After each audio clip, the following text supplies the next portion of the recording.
Donc, bienvenue à toutes et à tous pour ce webinaire. L'idée, c'est qu'on soit on est en fait on va ça être un échange. C'est organisé par Mixijob. Donc, c'est la plateforme de l'emploi de la diversité dans le cadre du forum emploi et diversité. Aujourd'hui, on va pas parler du coming out dans un process de recrutement. On va plus s'attaquer à une question un peu différente qui est comment s'assurer que les actions mises en place sur l'inclusion et la diversité ne restent pas invisibles dans les process RH avec un focus sur la partie LGBTQIA+. Parce que bon, on va pas se mentir, la diversité, c'est très joli sur le papier, mais si personne ne le voit dans les recrutements, dans les process RH, ça reste un peu du vent. On a des stats qui font assez réfléchir. Chaque année, il y a les entreprises françaises, elles passent à côté de 200 000 talents LGBTQIA+, et on se demande souvent pourquoi. Bah parce que beaucoup pensent que leur orientation pourrait freiner leur carrière, leur développement, justement. Et je vous apprends rien, c'est encore le cas en 2024. On parlera notamment de visibilité avec une bonne nouvelle. Pour les entreprises signataires de la charte de l'autre cercle, je crois que c'est 67% des personnes qui se sentent visibles au travail versus 60% ailleurs. C'est un début, mais je pense qu'on peut un peu faire mieux. Euh, Moi, ça me parle beaucoup puisque j'ai travaillé dans plusieurs entreprises et je peux vous dire que 99% du temps, je n'ai eu aucun souci en tant que personne LGBT, sauf une fois, ironiquement, dans une société qui se vantait d'être une safe place. Comme quoi, les belles paroles, c'est bien, mais les actions, c'est vraiment autre chose. Alors, qu'est-ce qui peut bloquer? On s'est posé la question avec Patrick et Guillaume. Est-ce que c'est le manque de formation de manager? Est-ce que c'est un manque de prise de position de la part de la direction? Peut-être.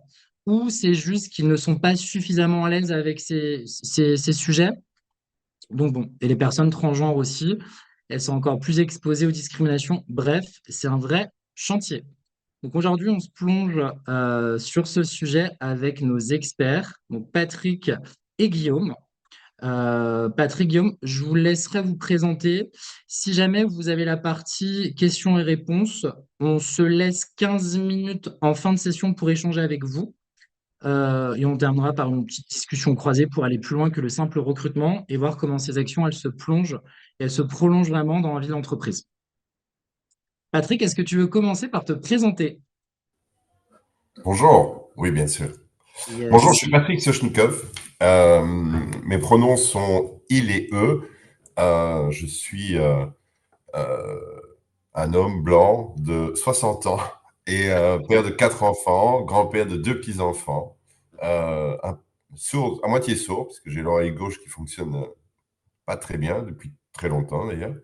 Euh, et je suis professionnellement le responsable de la diversité, de l'équité et de l'inclusion pour le groupe Sodexo au niveau global, après une carrière très opérationnelle de CEO de pays, de CEO de région, et puis un burn-out qui a eu pas mal d'effets douloureux sur ma santé mentale, mais aussi sur ma santé physique.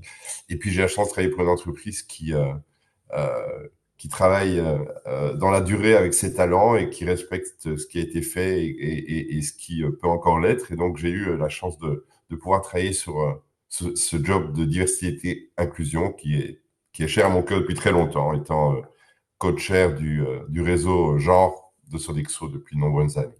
Voilà en quelques mots. Merci Patrick. Et Guillaume, si tu veux bien te présenter. Bonjour à tous et à toutes, donc Guillaume Savoie, mes pronoms c'est il et il. J'interviens aujourd'hui au nom de l'autre cercle, donc je suis co-responsable du pôle employeur, bénévole au sein de l'association depuis un peu plus de 4 ans. Et l'association L'autre cercle, on est présent depuis un peu plus de 26 ans maintenant sur la question LGBT+, dans le monde professionnel. Donc on accompagne à la fois nos adhérents, donc des personnes physiques qui sont adhérents, adhérentes de l'association, que l'on forme, que on aiguille à travers des conférences, à travers des webinaires et des publications, mais aussi les employeurs. On a un réseau d'un peu plus de 400 employeurs qu'on vient accompagner avec du conseil, de la formation, mais aussi de la mise en avant d'actions. Donc on le verra, hein, mais à travers notamment une charte ou des publications thématiques qu'on peut leur proposer. Voilà, globalement. Puis après, on a différents grands événements au cours de l'année. Et les chiffres, effectivement, que vous citiez, c'est issu de notre baromètre LGBT+, qu'on mène avec l'IFOP tous les 2 ans et qui fait, c'est la seule enquête aujourd'hui qui existe en France sur la question LGBT+, dans le monde du travail. Et ça nous permet d'attester et effectivement voir un peu ce qui est représentatif de la population française, et puis aussi la situation chez les employeurs qui s'engagent.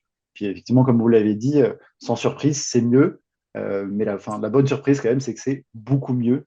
Et on le verra par la suite de la présentation. Ok, trop sympa. Moi, il y a une question qui me vient. Merci beaucoup et je suis ravi de partager ce moment avec vous. Une question pour toi, Patrick. Tu me parles que tu nous dis que Sodexo est un acteur engagé sur des sujets depuis longtemps et toi, ça tient vraiment à cœur. Ici, on parle sans langue de bois puisque moi, j'aime bien parler sans langue de bois.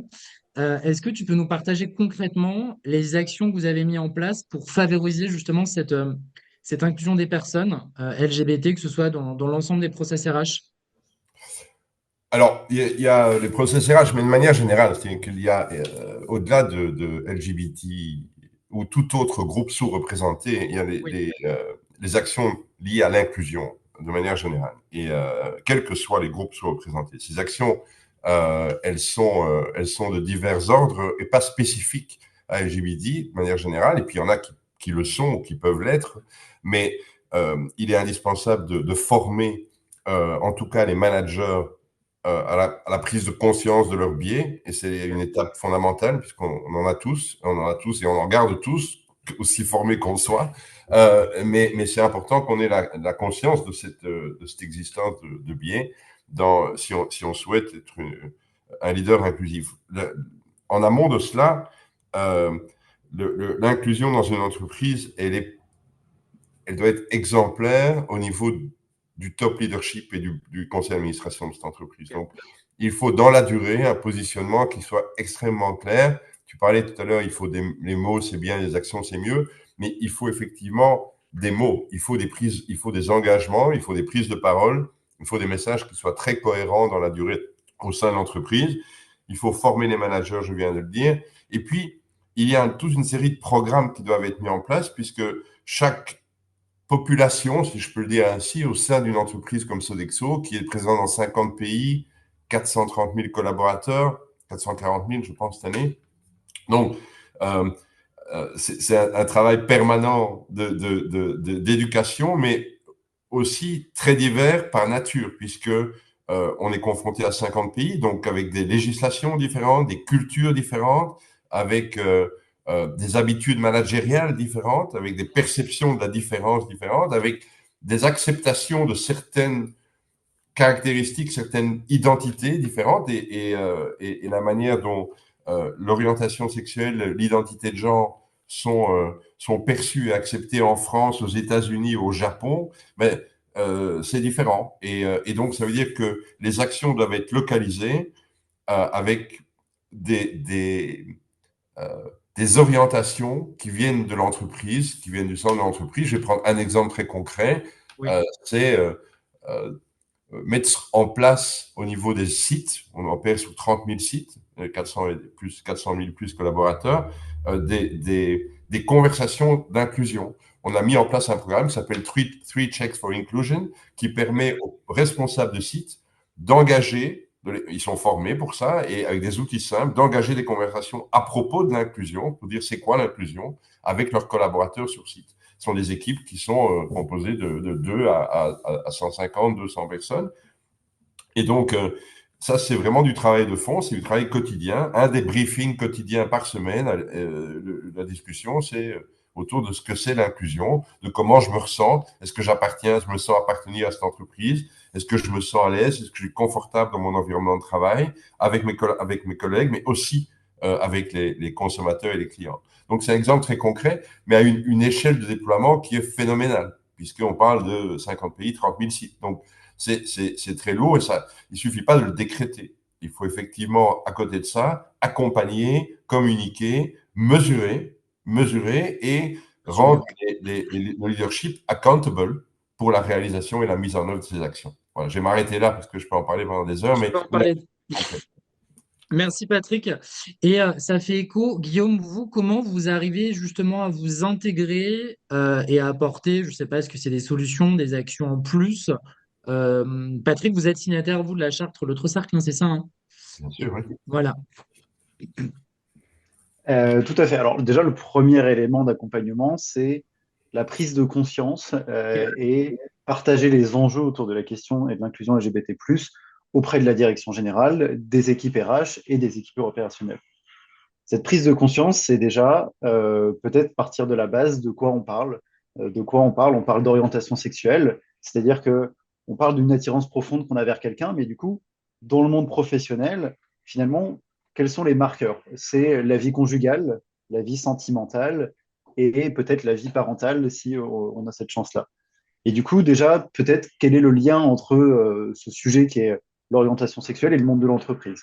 Et après, on va aussi parler de l'identité de genre. L'identité de genre, c'est le genre dont on ressent profondément et qui peut ne pas être en adéquation avec le genre qui nous a été assigné à la naissance.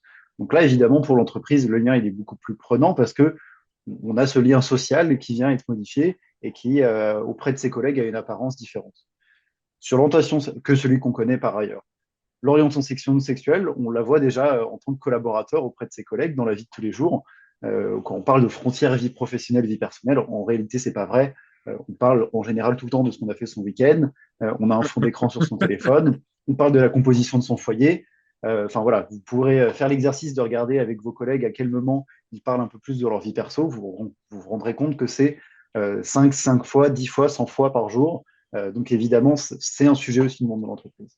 Ça, c'est sur l'aspect très personnel de l'enjeu. Et puis après, on a des enjeux évidemment pour, on a l'habitude de dire l'inclusion, c'est l'affaire de tous, la diversité un peu plus des services RH. Et justement, sur cette diversité, c'est comment on adapte ces process et on fait en sorte que les personnes LGBT+ puissent évoluer dans un environnement de travail qui soit inclusif.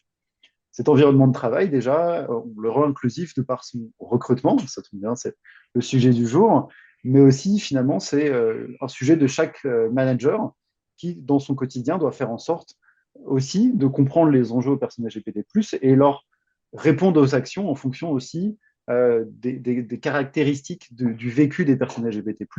Ces caractéristiques, c'est ceux qui sont actuels, qu'est-ce qu'ils vivent aujourd'hui dans leur environnement de travail, pour reprendre les chiffres du baromètre LGBT+, qu'on fait tous les 2 ans, il y a 30% des personnes LGBT+, qui ont subi des agressions. On ne parle pas de discrimination, on parle vraiment d'agression. Des agressions, c'est des mises à l'écart, c'est des insultes physiques sur leur lieu de travail. Donc, Guillaume, évidemment, dans ce contexte-là, c'est une parole qui ne peut pas être libérée. Guillaume, j'ai une petite question juste pour rebondir. Les chiffres que vous avez, c'est quoi dû à des études que vous avez? C'est des remontées, ça vient d'où? Alors, dans le baromètre que l'on conduit effectivement Ouais, tous les 2 ans, on a un premier panel qui est fourni par l'IFOP. Donc, c'est d'accord. 9000 personnes, dont 1000 LGBT+, qui sont représentatifs de la population française. C'est ce qui nous permet de dire aujourd'hui, euh, ces chiffres-là sont représentatifs de la population française. Et Ok. après, on sonde les employés des employeurs qui sont signataires de notre charte. Et donc là, on a eu 60 000 répondants cette année. Donc, c'est un panel global à peu près 70 000 personnes, un panel qui n'est pas représentatif, mais qui est un échantillon plus que correct, et un panel représentatif. Donc c'est aussi ce qui nous permet de faire des comparaisons entre les employeurs qui s'engagent et ceux qui ne se sont pas engagés. Je l'évoquais sur la question des agressions. 30%, c'est un chiffre qui est extrêmement élevé, beaucoup trop élevé. Donc ça pose question déjà en tant qu'employeur, déjà d'un point de vue juridique, mais aussi d'un point de vue finalement social et des risques psychosociaux auprès de ses salariés. Et, par contre, la bonne nouvelle, effectivement, c'est que chez les employeurs qui s'engagent, alors on peut en avoir un engagement, dès le début de l'engagement, déjà, il y a des premiers résultats. Déjà, le fait que la direction générale dise on a une politique zéro tolérance face aux agressions et on ne laisse pas passer ne serait-ce que l'insulte LGBTphobe. Finalement, dans les résultats qu'on peut voir, le taux d'agression, il est trop élevé, 5 à 10%, Hmm. 5-7%, mais il est jusqu'à 16 points moins élevé chez les employeurs qui sont. Ce chiffre, pour nous, il est vraiment marquant. Et finalement, s'il fallait peut-être donner qu'une seule raison de s'engager, elle est là.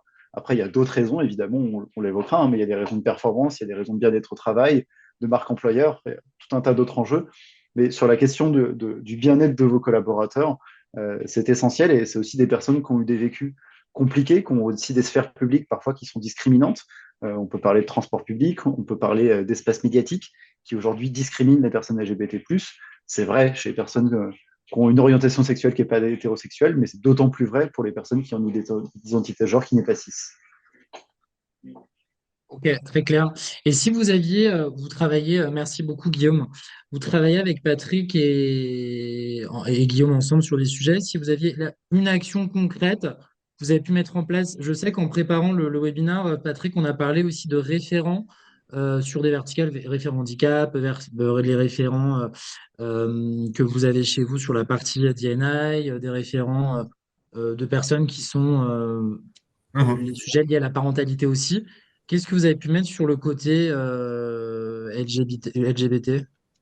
Alors, je voudrais, au-delà des références, je pense qu'il y a un set d'actions qui doit être cohérente. Et Ok. une de ces actions, c'est effectivement de favoriser la création de réseaux d'entreprises, de réseaux Pride au sein de l'entreprise, et donc de le favoriser, d'y participer. Je suis membre de l'advisory board du réseau Pride au niveau global, et donc au même titre que le CFO du groupe, qui est un des sponsors avec moi de ce réseau global.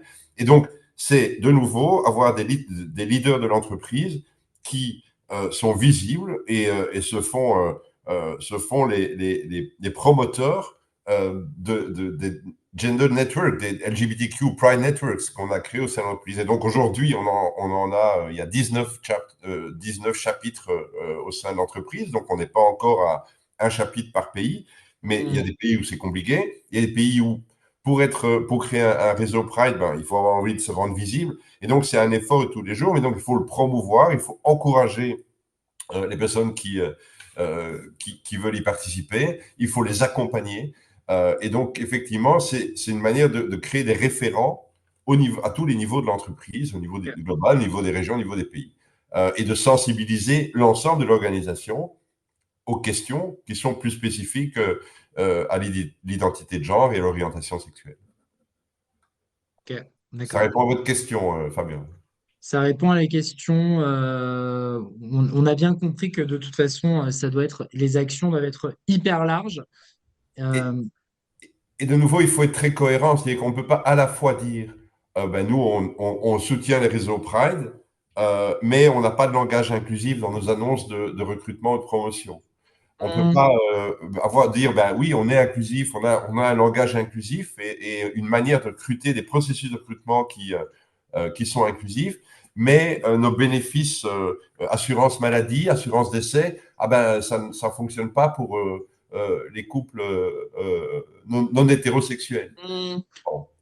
L'assurance, les frais de transition médicaux, ben non, ils ne sont pas couverts. Donc, si on veut, et oui, ils doivent l'être, si on veut pouvoir effectivement non seulement attirer les talents, mais mon principal challenge et notre Les principal challenge, garder, c'est la rétention de nos talents. tout Donc, à si on fait. veut retenir nos talents, eh bien, il faut être très cohérent dans l'ensemble des mesures. Il faut que quand ils sont chez Sodexo, ils se sentent que tout un chacun, y compris les personnes LGBTQ+, se sentent confortables, à l'aise pour travailler, pour s'exprimer. Après, la décision de se rendre visible, c'est la leur. Mais il faut qu'elles aient un contexte de travail qui, si elle leur permet de le faire, leur donne envie éventuellement de le faire, les encourage potentiellement à le faire, et puis de faire le choix, mais de se sentir à l'aise de le faire si elles veulent faire ce choix. Je suis d'accord avec toi et merci beaucoup puisque tu l'as très bien dit. L'idée, c'est que eux se sentent suffisamment en confiance de nous faire un retour ou pas. Mais le sujet, tu l'as très bien dit, c'est de créer un environnement où tout le monde se sent suffisamment en confiance pour être soi-même et de ne pas avoir à se cacher, tu vois. Et il y a des sujets aussi qui remontaient sur la partie recrutement. Tu vois, on parle aussi beaucoup de langage dans les offres d'emploi. Des entretiens aussi sont question biaisées. Tu sais, quand tu peux avoir et la famille, c'est pour quand? C'est aussi tous ces sujets, on en entend beaucoup parler, que ce soit sur les réseaux, beaucoup de retours de candidats, beaucoup de professionnels RH aussi qui se disent, bah, nous, c'était hyper gay-friendly, puisqu'en fait, c'est communiqué. Et quand tu arrives en interne, tu te rends compte qu'au final, l'expérience qui a été, on va dire, la promesse, elle n'est pas forcément tenue dans les actions concrètes derrière, tu vois? Donc, Ah, c'est aussi. oui, c'est vrai, et sincèrement, c'est extrêmement compliqué. Mm, Et il suffit pas d'avoir un processus, il faut un processus. Il faut que ce processus il soit communiqué, que tout le monde en ait conscience. En ait conscience et connaissance. Et pourquoi ce processus existe? Il suffit pas, parce qu'on peut décréter des choses si elles n'ont pas de sens, elles ne sont pas appliquées. C'est vrai dans les entreprises comme partout dans le monde. Donc, ça, c'est une chose. Après, s'assurer que lorsque vous recrutez plus de 100 000 personnes par an, bravo. non, en fait, c'est pas super bravo. Je préférais qu'on les retienne plutôt que de devoir les remplacer. Mais quand on recrute 100 000, mais le fait est qu'on recrute plus de 100 000 personnes par an, être certain que durant ces 100 000 entretiens, ces 100 000 recrutements, tout se soit passé de manière absolument inclusive et by the book, Mm. en suivant les processus, je peux pas vous. C'est pas une promesse qu'on peut décemment faire. On peut s'engager à tout mettre en œuvre pour que ce soit le Fait. plus inclusif possible, que les processus soient suivis. Mais il n'y a pas d'organisation qui puisse contrôler ceci. Et au-delà, merci beaucoup Patrick, au-delà du recrutement sur les différents sujets qu'on peut avoir, on parlait aussi Projet avec sur la Guillaume. culture et sa Ouais, production. je Voilà. pense Mais que je vais c'est arrêter de vrai. mobiliser l'espace. Guillaume est là aussi. Il a plein Non, de non, choses. non, on parlait de la culture et ça faisait du lien aussi. On avait parlé aussi avec Guillaume de travailler aussi sur les alliés. Chez Autrosar, je crois que vous accompagnez aussi sur ces sujets-là, Guillaume. Tout à fait. Alors, un Sur des allié, qu'est-ce volets. que c'est? C'est quelqu'un qui n'est pas directement concerné par le sujet, mais qui est finalement renseigné sur les enjeux, je l'évoquais, et qui souhaite se visibiliser pour être quelqu'un qui peut être une ressource à qui on peut avoir une parole plus libérée ou qui peut aussi mener des actions, alors comme l'évoquait Patrick, à travers un réseau ERG en faveur de l'inclusion des personnes LGBT+. Et ça rejoint un peu le sens de... vous parliez aussi, est-ce qu'on a des bonnes pratiques très concrètes à mettre Oui. en œuvre? La première, à mon sens, alors il y a plusieurs niveaux en fonction de sa posture dans l'entreprise ou dans sa structure. En tant que salarié, effectivement, c'est oser développer sa posture et se visibiliser en tant qu'allié. Comment on se visibilise? Des fois, c'est un sticker sur son PC, ça suffit. Ça suffit pour que les personnes concernées se disent, ah, la personne est suffisamment ouverte pour que si jamais j'ai un problème dans ma structure et que finalement le volet RH, j'ai pas encore un niveau de confiance qui est suffisamment élevé pour en parler librement, bah, peut-être que je peux aller lui en parler et finalement il m'aidera à débloquer le problème. Ça peut être une prise de parole sur un réseau interne d'entreprise, sur LinkedIn en fonction de sa posture, voilà, si en fonction de l'écho de résonance. Et puis après, deuxième conseil pratique, là plutôt si on est en posture managériale, c'est avant tout de garantir la confidentialité dans les informations que peuvent nous donner les employés. Mm. Évidemment, c'est vrai partout, mais il faut avoir conscience que outer quelqu'un, le rendre visible sur son orientation sexuelle, une notion d'identité de genre, ça peut avoir des conséquences très importantes pour sa vie personnelle, familiale, sociale et évidemment sa vie d'entreprise. Donc, c'est pas neutre. On prend pour des éléments très négatifs, mais des taux de suicide qui sont très importants chez des personnes qui ont été outées. Et puis, évidemment, après, en général, ça conduit quand même à une démission de l'entreprise et c'est une démission qui ne se fait pas pour des bonnes raisons. C'est Puis clair. après, si on est RH, alors là, c'est un peu différent. Si on est côté ressources humaines, on doit être exemplaire sur le traitement de ces cas de discrimination. C'est zéro tolérance sur des actes LGBT-phobes, sur des paroles LGBT-phobes. Et puis après, c'est garantir un accès aux droits parce que finalement, il y a aussi cette. Parfois, les droits, ils existent, mais on ne sait pas qu'on peut y avoir accès en toute confidentialité.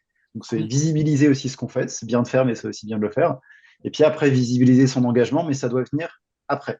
En tout cas, s'il y a une inadéquation qui est trop forte entre les actions qu'on fait sur nos processus RH et notre communication, vos salariés vont avoir une posture de non-crédibilité ou perte en tout cas de la confiance qu'il peut y avoir envers l'employeur.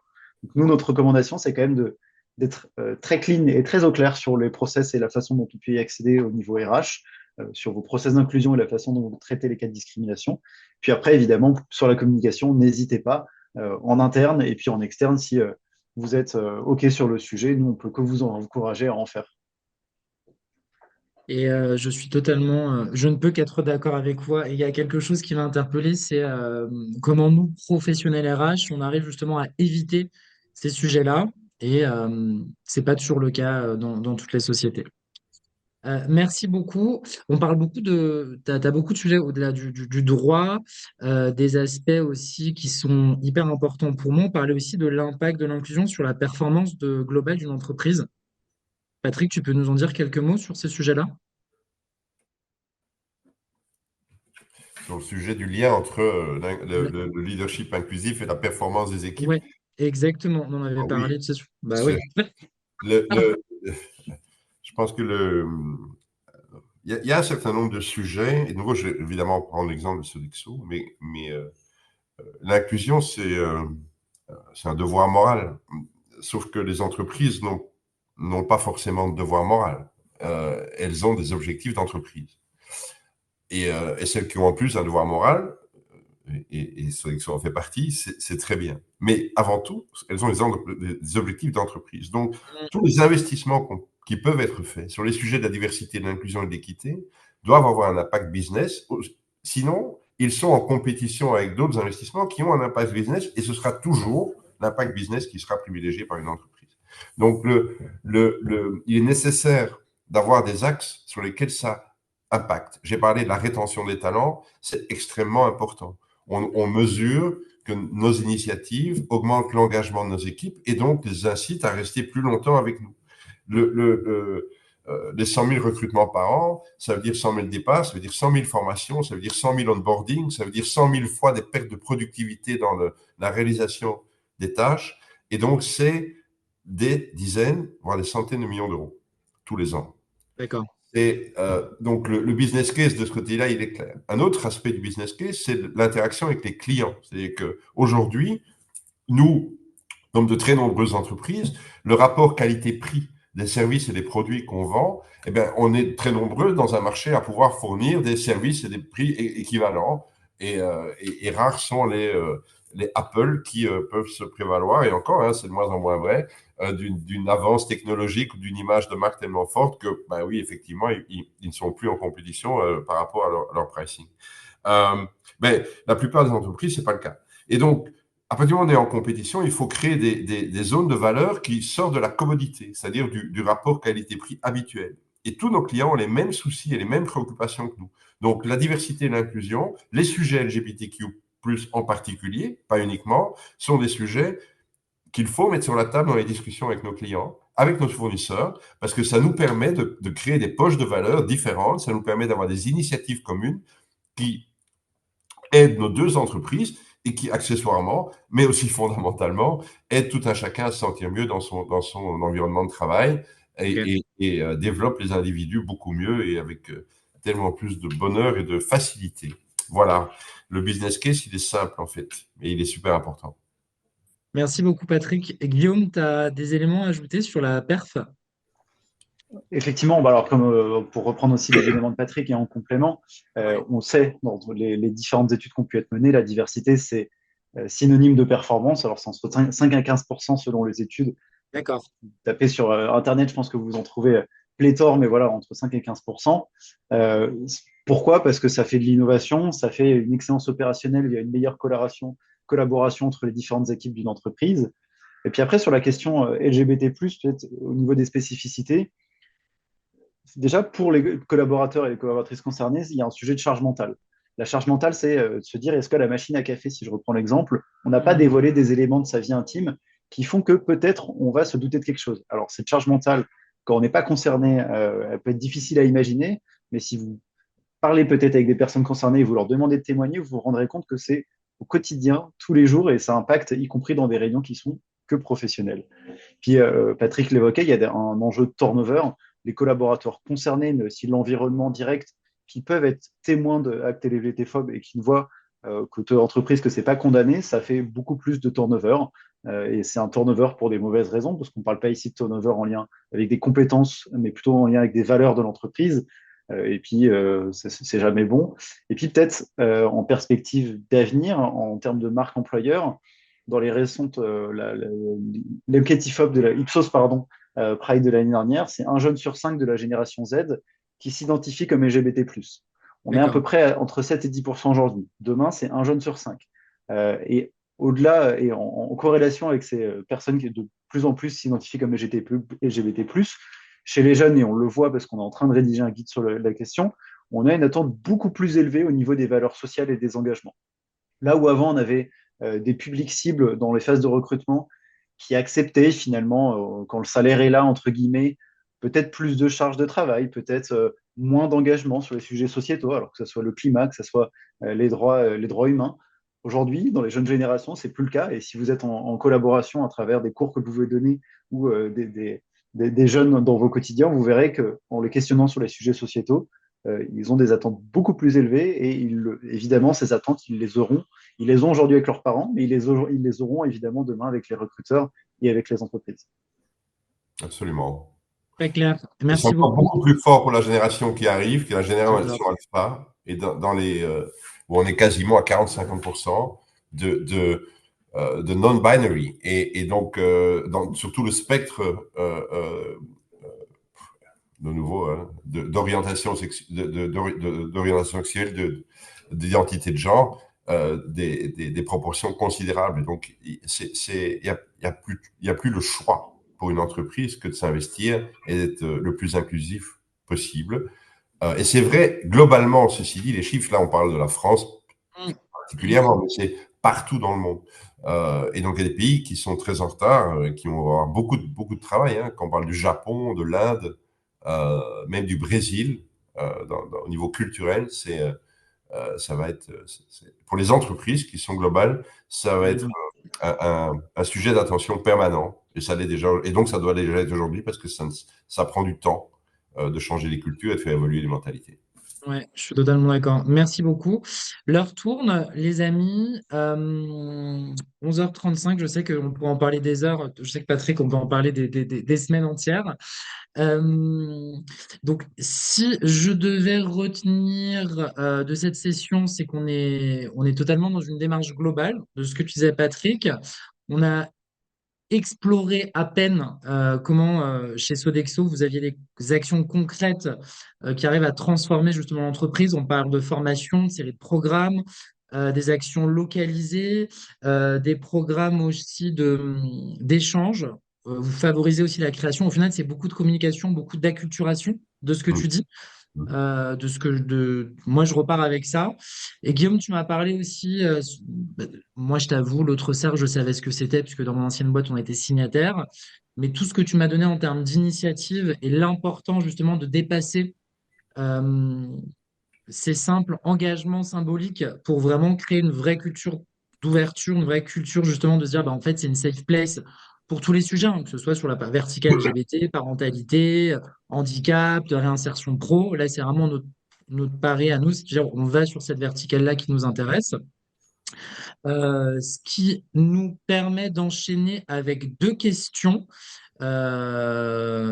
Si vous voulez bien, il y a une question de David et une question de Valérie. Les questions, c'est au-delà des collaborateurs internes, comment travaillez-vous avec vos partenaires extérieurs pour sensibiliser sur l'inclusion du fait que nombre de vos collaborateurs sont sur les sites de vos clients? Ah ouais, ok. Donc c'est comme tu as des collabs, je pense que c'est un sujet, Patrick. Oui, c'est vraiment une question pour moi. Ouais, Mais non, mais merci pour cette question et parce super que pertinent.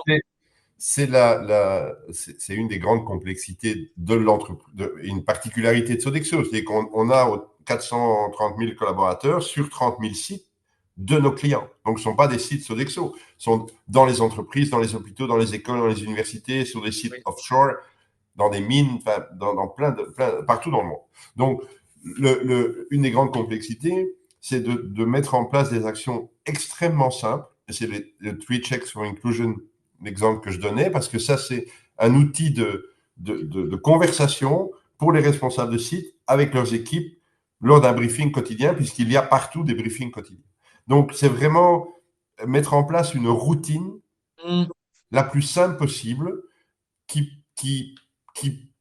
permet d'ouvrir les chakras, c'est-à-dire que chacun prenne beaucoup plus conscience de son environnement, des différences de l'équipe, de l'acceptation de l'autre, de ce qu'il connaît, de ce qu'il ne connaissait pas de l'un de l'autre. Donc, c'est véritablement un outil, des outils qui, dans la durée, par leur simplicité, font évoluer les mentalités et la culture. Euh, mais c'est d'une grande complexité. Et comme au même titre qu'il est impossible. Nous ne sommes pas, il n'y a pas d'entreprise qui soit Big Brother. Et il est impossible de contrôler ce qui se dit et se fait pendant 100 000 recrutements sur une année. Il est nécessaire de faire confiance aux managers, mais donc encore plus nécessaire de les former. Et c'est pour ça que mon premier point, ça a été la formation des formation. managers, parce que c'est lorsqu'on forme les managers qu'on a plus de chances de créer une culture plus inclusive. Donc c'est former, répéter, répéter, répéter, tout le temps. Oui. Et être visible, se rendre visible en termes de leadership. Guillaume l'a dit, hein, être sur les réseaux, et en tout cas sur certains réseaux, et puis en fonction de ses rôles et de sa capacité à prendre à prendre la parole au nom de l'entreprise, et tout le monde ne peut pas forcément le faire dans une entreprise, bien entendu, mais en son nom personnel, on peut toujours prendre la parole en son nom personnel, en représentant l'entreprise, de manière à ce que tout un chacun qui recherche quelque chose sur l'entreprise se rende compte, ben oui, il y a des leaders qui s'expriment, qui le font clairement, et puis il n'y en a pas qu'un, il y en a plusieurs. Et puis aussi, on participe à des rankings, on participe au baromètre au challenge de l'autre cercle pour s'auto-évaluer. Parce que sinon, on est juste satisfait de ce qu'on fait, c'est très bien, mais ça nous démontre rien. Donc, on doit pouvoir se comparer à d'autres entreprises, savoir Mm. qu'est-ce qu'on fait bien, qu'est-ce qu'on fait moins bien. Et donc, quand on a le statut d'avocat depuis 6 ans consécutivement à Workplace Pride, ça, on est fier de ça. Moi, je suis très fier de ça, parce que c'est pas le fruit du hasard. C'est le fruit d'actions concrètes, puisque les rankings deviennent de plus en plus exigeants, évidemment, et donc ça nous pousse à nous dépasser et à mettre des choses en place, et surtout, une fois qu'on les a mises en place, à les garder dans la durée, parce que rester au top, c'est aussi compliqué que d'y arriver. Et puis, ça peut facilement déraper. Il faut être très vigilant en permanence et être zéro tolérant, comme Guillaume l'a dit, aussi lorsqu'il y a des dérapages. Et il y en a forcément Tout dans à toutes fait. les entreprises, vu la taille des entreprises. Merci beaucoup pour cette réponse complète, Patrick. J'espère que David, ça te fera plaisir. J'ai une autre question de Valérie, et ça, Guillaume, ça te concerne directement. J'ai rencontré des cas de personnes qui ne disent rien de leur vie privée à la machine à café. Est-ce que cela doit aussi attirer l'attention sur un sentiment de non-inclusion, de ne pas pouvoir dire qui on est? Mhm. Alors, effectivement, la visibilité, c'est le point nodal sur la question LGBT+. Pourquoi c'est le point nodal? Parce que c'est celle qui permet d'être qui on est, c'est celle qui permet d'accéder aux droits. Par contre, on le voit aujourd'hui, et ça à travers le baromètre qu'on peut mener tous les 2 ans, je l'évoquais, on pose la question aux personnes LGBT+, pourquoi vous n'êtes pas visible? Il y a à peu près la moitié des personnes qui nous répondent parce que notre entourage professionnel n'a pas à le savoir. Alors nous, Mhm. on l'analyse de plusieurs façons. Effectivement, certaines personnes peuvent considérer que l'entourage professionnel n'a pas à le savoir. On a quand même un phénomène d'autocensure qui est très important. Cette autocensure, elle vient aussi de l'histoire des personnes LGBT+. On n'est en général pas légitime dans son foyer parce qu'on est discriminé, mais on est dans son entourage, on n'est pas au courant qu'on est porteur de discrimination. Donc on doit se construire et on doit construire sa légitimité. Et puis après, ce qui vient rapidement, c'est le fait qu'on n'est pas prêt à l'assumer publiquement. Je l'évoquais, on a Oui, encore beaucoup de personnes qui sont concernées, qui ont un entourage social, un voisinage, une oui. sphère publique qui n'est pas prête et pour qui il y a un enjeu et un risque trop important. Par contre, ça, c'est les 2 premiers items. Rapidement après, et ça à plus de 30, entre 30 et 40%, c'est le fait que les personnes craignent des rumeurs, des moqueries, d'être isolées, d'avoir un frein à leur carrière. Et ça arrive jusqu'à 30 à 40% des cas. Donc, ce n'est pas forcément quelque chose qui montre que l'environnement n'est pas inclusif. Par contre, effectivement, ça peut être un des marqueurs. Et par contre, en tant qu'employeur, il ne faut pas qu'on cherche forcément cette visibilité. Cette visibilité, elle se fera au fil des actions que l'on va mener et au fur et à mesure que l'environnement devient inclusif et que les personnes se sentent en confiance pour activer leurs droits et pour se visibiliser. Et un des chiffres qui nous a marqué également dans le baromètre, c'est que la visibilité est moins bonne auprès de son manager qu'auprès de ses collègues. Alors, c'est aussi pour ça que ça nous pousse à dire multiplier les réseaux de communication et d'échange sur la question LGBT+. Ça peut être, alors comme Sodexo le fait très bien, et l'évoquait Patrick, un réseau, alors je ne sais plus le nom que vous l'aviez, mais de bienveillantes, qui permet, voilà, que ce soit des personnes annexes à la direction RH, des personnes référentes au niveau de la direction RH ou diversité, mais aussi des alliés qui sont clairement identifiés. Alors, par exemple, des rôles modèles, parce que justement, le manager, euh, encore trop souvent, c'est pas quelqu'un qui est jugé de confiance sur ce sujet. Il peut être performant, mais par contre, on l'estime pas assez formé sur la question et on pense qu'il va pas être à la hauteur des enjeux sur la confidentialité qu'il doit avoir si on se confie à lui. Donc, Mm. la visibilité, elle arrivera. En général, le vrai gap de visibilité, et ça on le voit à travers les chiffres du baromètre, il est au bout d'un engagement de 1, 2 ou 3 ans sur la thématique LGBT+, en fonction de là où on part. C'est quand même, merci beaucoup, Guillaume. Bon, après, ça reste quand même un sujet qui est hyper sensible, hein. Donc, toujours avec les petits astérisques qui vont bien. Valérie, j'espère que ça répond à votre question. On va arriver sur la fin. Il va rester 2 petites minutes. Est-ce qu'il y avait encore des questions, des remarques, des suggestions? des points d'intention? Merci Valérie. Patrick, de votre côté, une dernière chose. Moi, je voudrais rebondir sur un point que Guillaume a évoqué, qui est l'allyship, donc le fait qu'il y ait des alliés dans Ouais. l'entreprise. C'est très, c'est un geste, ce sont des gestes extrêmement simples. Alors, le sticker, c'est vrai, c'est sur le PC, sur le téléphone, un rainbow, c'est tellement un arc-en-ciel, c'est très facile, mais c'est joli, donc, et ça envoie un message très clair. Un autre truc qui est très fort aussi, c'est mettre ses pronoms dans sa signature électronique. J'encourage tout un chacun qui se dit allié de la communauté LGBTQ+, de mettre ses pronoms. Et ça ne vous identifie pas comme un membre de la communauté. Ça dit simplement, ça envoie un message à la communauté en disant, ben, c'est le il et il, ou le il et eux, ou le elle et tout ce qu'on veut derrière, les deux, trois, et puis peu importe, il y a plein de logiques, elle appartient à chacun. Ça envoie un message, dire, ben oui, moi je suis conscient, je ne connais pas tout sur cette communauté, mais je suis bienveillant, à minima bienveillant par rapport à cette communauté. Et c'est super important de faire ça. On se rend compte, même dans des entreprises comme Sodexo, que c'est très compliqué d'avoir les managers leadership d'inscrire leurs pronoms dans leur signature d'email ou dans leur signature Teams, ou là, comme je viens de le faire dans Zoom, je n'ai pas d'abonnement Zoom, donc c'est pas standard, mais de le rajouter dedans juste avant Et le call. Ça envoie un message qui est puissant et qui crée de l'allyship, et qui crée du confort et du confort mental. C'est extrêmement important. Voilà. Je vous encourage tout le monde à le faire. merci Patrick pour ce mot de la fin. Guillaume, un petit mot pour la fin avant de passer à la conclusion. Je ne peux qu'encourager effectivement la mesure qu'évoque Patrick. Et puis au passage, si vous avez des collaborateurs ou des collègues qui sont un peu relous sur le sujet, vous pouvez juste évoquer le fait que c'est pour les personnes étrangères qui connaissent pas forcément votre prénom dans leur langue. Et donc, du coup, ça les aide aussi beaucoup pour vous genrer et ne pas vous mégenrer, même si vous n'êtes pas concerné par la transidentité.